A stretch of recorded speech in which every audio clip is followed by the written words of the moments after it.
Bismillahirrahmanirrahim. Assalamualaikum warahmatullahi wabarakatuh. Yang terhormat Dewan Juri Nirwasita Tantra tingkat nasional, pada kesempatan ini saya Wali Kota Madiun menyampaikan salam hormat. Semoga kita selalu diberikan kesehatan. Walaupun masih dalam masa pandemi COVID-19, tidak menyurutkan semangat untuk berkarya secara inovatif, kreatif, dan secara gotong royong untuk mewujudkan kelestarian fungsi lingkungan hidup. Sehingga masyarakat Kota Madiun semakin mendapatkan lingkungan hidup yang baik dan sehat. Kota Madiun merupakan bagian wilayah Provinsi Jawa Timur yang mempunyai luas wilayah 33,23 km persegi. Terdiri atas 3 wilayah kecamatan dan 27 kelurahan dengan jumlah penduduk 209.950 jiwa dengan tingkat kepadatan penduduk 6.271 jiwa per kilometer persegi. Bahkan apabila dibandingkan dengan wilayah di sekitarnya, maka pertumbuhan penduduk di Kota Madiun termasuk paling tinggi, yaitu sebesar 1,29% pada tahun 2010 sampai 2020. Bagi kota sedang, maka kepadatan penduduk ini termasuk tinggi, sehingga tekanan penduduk juga berpotensi tinggi terhadap lingkungan hidup. Oleh sebab itu, bagaimana merubah penduduk yang banyak tersebut tidak menjadi masalah, tetapi bahkan menjadi peluang sumber daya sehingga dapat mendukung pelaksanaan pembangunan berkelanjutan. Kota Madiun saat ini terus berupaya menata diri sehingga menjadi kota ramah lingkungan yang dapat melayani hak setiap orang untuk dapat hidup sejahtera lahir dan batin, bertempat tinggal dan mendapatkan lingkungan hidup yang baik dan sehat. Pelaksanaan pembangunan berkelanjutan di Kota Madiun dapat tergambarkan dalam visi dan misi Kota Madiun tahun 2019-2024. Visi pemerintah Kota Madiun adalah terwujudnya pemerintahan bersih berwibawa menuju masyarakat sejahtera. Visi tersebut dijabarkan melalui misi, yaitu 1. Mewujudkan pemerintahan yang baik atau good governance. 2. Mewujudkan pembangunan yang berwawasan lingkungan. 3. Meningkatkan hidup masyarakat Kota Madiun. Dan 4. Mewujudkan kemandirian ekonomi dan meratakan tingkat kesejahteraan masyarakat Kota Madiun. Dalam pelaksanaan pembangunan di tahun 2020, di mana terjadi pandemi COVID-19 yang melanda Indonesia termasuk di Kota Madiun, maka sebagian besar energi kita digunakan untuk mengatasi pandemi tersebut. Meskipun demikian, dan efisiensi pendanaan yang ada, kami tetap melaksanakan pembangunan dalam upaya mewujudkan visi dan misi pemerintah Kota Madiun. Pandemi COVID-19 semakin memberikan pembelajaran kepada kita semakin pentingnya pelaksanaan pembangunan yang berwawasan lingkungan. Di Kota Madiun terdapat 4 isu lingkungan hidup, yaitu ruang terbuka hijau, pengelolaan sampah, kualitas air permukaan, dan kualitas udara. Isu yang pertama, ruang terbuka hijau. Sebagai kota yang menjadi pusat pertumbuhan wilayah bagi daerah sekitarnya, maka permasalahan utamanya adalah terkait ketersediaan ruang terbuka hijau, publik maupun privat. Ruang terbuka hijau di Kota Madiun mempunyai luas 634,87 hektar atau hanya 19,09% dari luas wilayah Kota Madiun, sehingga masih jauh dari ketentuan sebesar 30%. Indeks tutupan lahan tahun 2020 sebesar 32,66 yang berada pada skala waspada, sehingga perlu mendapatkan perhatian. Kondisi ini menjadi tantangan tersendiri bagi pemerintah Kota Madiun. Maka inovasi yang dilakukan yaitu memanfaatkan lahan-lahan yang kosong untuk dilakukan pembuatan taman kota, publik maupun privat. sehingga berfungsi secara klimatologi, hidrologis, dan wisata, bahkan sekarang juga berfungsi sebagai edukasi. Di Kota Madiun terdapat pula RTH The Arboretum yang selain berfungsi sebagai RTH juga sebagai tumbuhnya keanekaragaman flora, sebagai penghasil oksigen serta penyerap karbon dioksida dan debu sehingga mengurangi polusi perkotaan. Dalam membuat RTH, pemerintah Kota Madiun juga menggandeng pihak lain dalam bentuk CSR, baik dengan pihak BUMN maupun swasta. Untuk mengurangi tekanan penduduk terhadap lahan, maka pemerintah Kota Madiun melakukan pembangunan rusunawa. Saat ini telah tersedia 110 hunian setara rumah tipe 36. Dalam mewujudkan ruang terbuka hijau, pemerintah Kota Madiun juga mendorong partisipasi masyarakat perkotaan. Maka telah berkembang kampung iklim, taman keluarga, dan taman swadaya masyarakat. Bahkan di lingkungan sekolah, dikembangkan sekolah adiwiyata. Selain itu di Kota Madiun telah diinisiasi pula terkait dengan green building. Isu yang kedua yaitu pengelolaan sampah. Kota Madiun telah membangun tempat pembuangan akhir atau TPA Winongo dengan jenis kontrol landfill terasiring untuk membantu menangani timbunan sampah. Luas TPA tersebut 6,40 hektar dengan kapasitas 768.000 meter kubik. Timbunan sampah tahun 2020 diperkirakan 350,408 meter kubik per hari. Pemicunya adalah tingginya kepadatan penduduk dan kegiatan usaha yang lain, apalagi pada masa pandemik, sampah medis yang dihasilkan lebih banyak. Pengelolaan sampah medis ini dilakukan secara khusus sesuai dengan ketentuan yang berlaku. Sedangkan untuk sampah domestik, pemerintah Kota Madiun telah melakukan pengelolaan sampah mulai dari hulu ke hilir sehingga dapat mengurangi beban yang ada di TPA.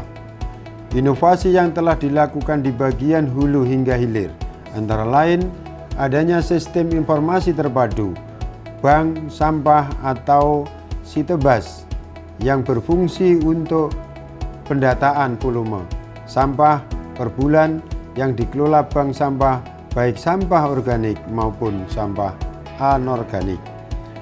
Adanya bank sampah yang terbentuk di Kota Madiun sampai dengan tahun 2020 berjumlah 10 unit dengan anggota penabung 686 orang. Adapun jumlah sampah yang dapat dikelola sebanyak 3.232 kilo per bulan. Program Madiun Bebas Plastik, penggunaan misting dan tumbler digiatkan terutama di sekolah dan perkantoran. Hal ini didasari adanya surat edaran Wali Kota Madiun nomor 660/401-114/1167/2020 tentang upaya pengendalian dan pengurangan sampah plastik di Kota Madiun. Inovasi lainnya adalah pelaksanaan Go Green and Clean, pemanfaatan sampah organik untuk media budidaya maggot. Pengolahan limbah plastik menjadi bahan bakar atau BBM dan bahan campuran beton, pengelolaan sampah pada tingkat TPS dengan dibuatnya pupuk kompos terutama sampah organik.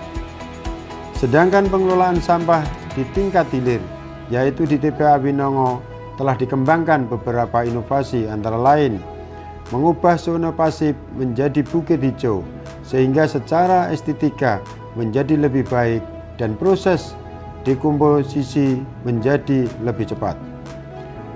Penangkapan dan penyaluran gas metan untuk bahan bakar kurang lebih 200 kk penduduk di sekitar TPA. Pemanfaatan gas metan untuk disalurkan ke ruang mandi sauna yang dapat menyehatkan tubuh. Pemanfaatan gas metan untuk memproses plastik menjadi bahan bakar dengan teknologi sederhana tepat guna yang mampu menghasilkan 2 kg plastik menjadi 2 liter bahan bakar. Penyulingan gas metan menjadi pupuk organik yang dapat dimanfaatkan petani yang ada di sekitar TPA Winongo. Pembuatan bahan pencegah bau dari sampah organik atau biomet sehingga paparan dampak yang berkaitan dengan bau yang bersumber dari TPA Winongo dapat dikurangi. Pemberdayaan pemilah sampah profesional. Isu ketiga adalah kualitas air permukaan. Sumber pencemar kualitas air permukaan di Kota Madiun berasal dari kegiatan rumah tangga, industri kecil, industri menengah dan besar yang pengelolaan limbahnya belum baik. Berdasarkan pengukuran pada 8 titik sungai yang ada di Kota Madiun, maka ada beberapa parameter kualitas air permukaan yang telah melebihi baku mutu. Pemerintah Kota Madiun dalam upaya mengurangi beban pencemaran terhadap sungai juga telah melakukan inovasi di antaranya. Melakukan pengelolaan sampah mulai dari hulu sampai hilir yang melibatkan masyarakat secara individu, kelompok, dan pemerintah, sehingga sumber pencemar yang ditimbulkan dari sampah dapat dikurangi. Pembuatan septic tank komunal mewajibkan usaha kegiatan untuk membuat IPAL, melakukan pemantauan kualitas air sungai di beberapa titik hulu dan hilir sungai yang masuk program kali bersih, serta membangun sistem informasi sumber pencemar. Sistem ini masih akan terus dikembangkan sehingga dapat memberikan informasi publik terkait dengan beban pencemaran sungai dan daya tampungnya pada waktu tertentu. Isu keempat adalah kualitas udara. Sumber pencemaran udara di Kota Madiun berasal dari industri, transportasi, perkantoran, perniagaan, dan perumahan. Turunnya indeks kualitas udara menunjukkan dengan jelas bahwa terjadi peningkatan intensitas zat pencemar yang ada di udara. Upaya yang dilakukan pemerintah Kota Madiun adalah pengaturan dan pemantauan lalu lintas melalui CCTV dan tilang elektronik. Angkutan wisata gratis, bis wisata mabur disiapkan untuk melayani masyarakat di dalam maupun di luar kota. Angkutan sekolah gratis untuk mengurangi jumlah kendaraan yang ada di jalan Kota Madiun, serta pembuatan taman kota.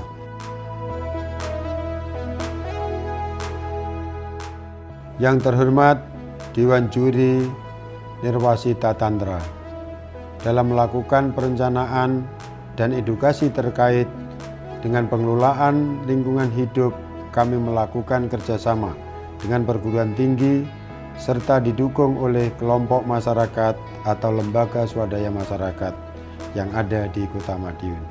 Oleh sebab itu, kami yakin dengan dukungan tersebut, kedepannya Kota Madiun dapat melakukan inovasi-inovasi yang lebih baik lagi.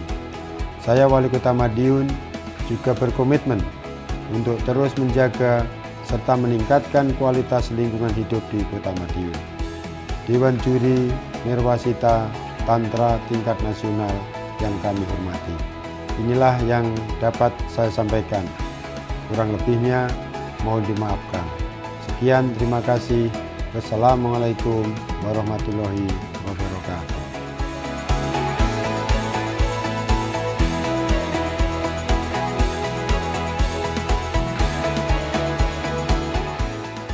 Assalamualaikum warahmatullahi wabarakatuh.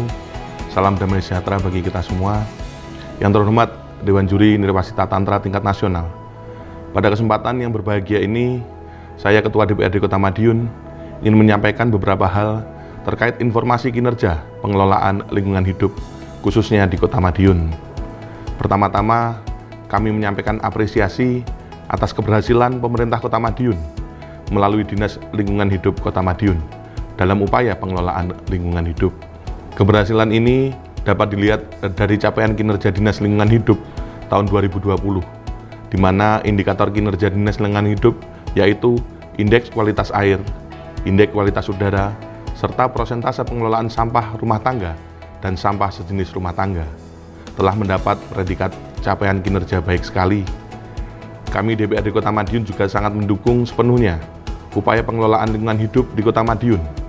Bentuk dukungan DPRD Kota Madiun terhadap upaya perlindungan dan pengelolaan lingkungan hidup juga dapat dilihat dari sisi penganggaran, di mana kami menyetujui alokasi anggaran belanja bidang lingkungan hidup Kota Madiun tahun 2020 sebesar Rp10.932.964.560.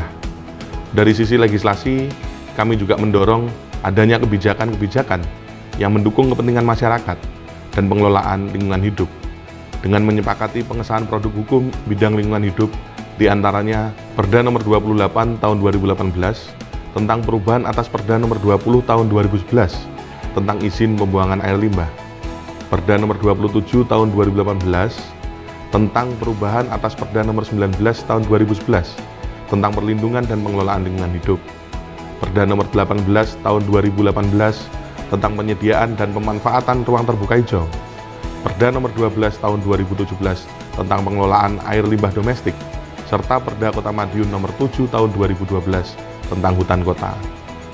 Kami juga berusaha meningkatkan pengawasan serta melakukan evaluasi terhadap program kegiatan bidang lingkungan hidup untuk memastikan program kegiatan berjalan dengan baik dan hasilnya dapat dirasakan oleh masyarakat.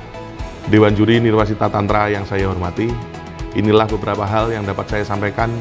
Semoga dapat mendukung penilaian Nirwasita Tantra. Sekian dan terima kasih. Wassalamualaikum warahmatullahi wabarakatuh.